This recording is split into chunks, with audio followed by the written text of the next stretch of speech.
పార్టీకి సంబంధించినటువంటి నాయకులను, మాజీ శాసనసభ్యులని, శాసనమండలి సభ్యులని, మంత్రులను, మాజీ మంత్రులను వీళ్ళనందరినీ కూడా హౌస్ అరెస్టులు కూడా చేయటం జరిగింది.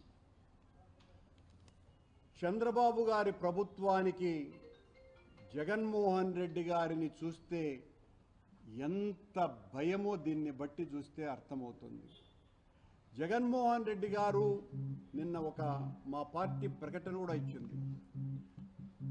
భగవంతుణ్ణి దర్శించుకొని ఏ ఆర్భాటాలు లేకుండా తిరిగి వెళతారు, ప్రార్థనలు చేసి పూజలు చేసేనని. మేమెక్కడా మరొక రకంగా తద్విరుద్ధంగా ప్రవర్తిస్తామని లేదా మా పార్టీ క్యాడర్నందరినీ కూడా గుమికూడమని అధికారికంగానో గ్రూపుల ద్వారానో మౌఖికంగానో చెప్పటం కానీ ఎక్కడా చెయ్యల. కానీ మాకు ఇచ్చినటువంటి నోటీసులలో మీరు 10,000 మందిని సమీకరిస్తున్నారు, సమీకరించటం శాంతి భద్రతలకు విఘ్నం కనుక ఎట్టి పరిస్థితుల్లోనూ మిమ్మల్ని కట్టడి చేస్తున్నాము. ర్యాలీలు, బహిరంగ సమావేశాలు మీకు భయం కాబట్టి మీరు నిషేధించుకోండి. కానీ స్వామివారి దర్శనానికి ఒక పూర్వ ముఖ్యమంత్రి వస్తూ ఉంటే, స్వామివారి పట్ల అనన్య భక్తి విశ్వాసాలు కలిగినటువంటి ఒక పూర్వ ముఖ్యమంత్రి స్వామివారి పట్ల భక్తిని చాటుకోవటానికి వస్తూ ఉంటే భయపడిపోయినటువంటి ప్రభుత్వం చేస్తున్నటువంటి నిర్వాకం ఇది. హైందవ సంఘాన్ని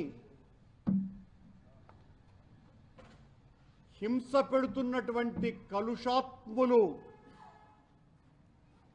కళంకితులు ఈ రోజున జగన్మోహన్ రెడ్డి గారి మీద అత్యంత దారుణంగా, హేయంగా, నీచాతి నీచంగా ఆయన మీద దాడికి దిగితే, ఆయన డిక్లరేషన్ ఇచ్చి దైవ దర్శనానికి వెళ్ళాలి అని సూడో భగవంతుని పట్ల అంతంత మాత్రమే నమ్మకం ఉన్నటువంటి సూడో మనుషులు జగన్మోహన్ రెడ్డి గారిని కట్టడి చేయాలని మాట్లాడుతున్నారు. హిందుత్వం ఏం చెప్తుంది?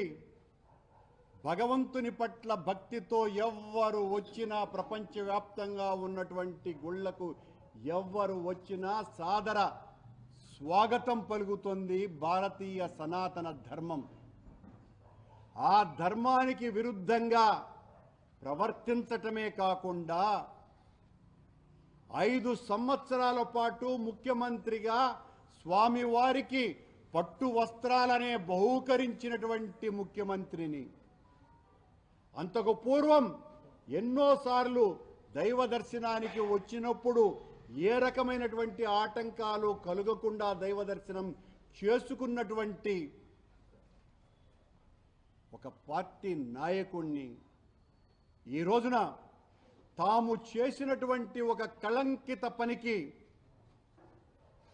డిఫెన్స్లో పడిపోయి దాని నుంచి ఎట్లా బయట రావాలనో అర్థం కాకుండా మా నాయకుడు, మా పార్టీ అధిష్టానము వీళ్ళు చేసినటువంటి పాపపు ప్రకటనలకి, ప్రచారానికి మొత్తం దేవాలయాలలో అంతా కూడా రేపు ప్రార్థనలు చేయండి అని పిలిపిస్తే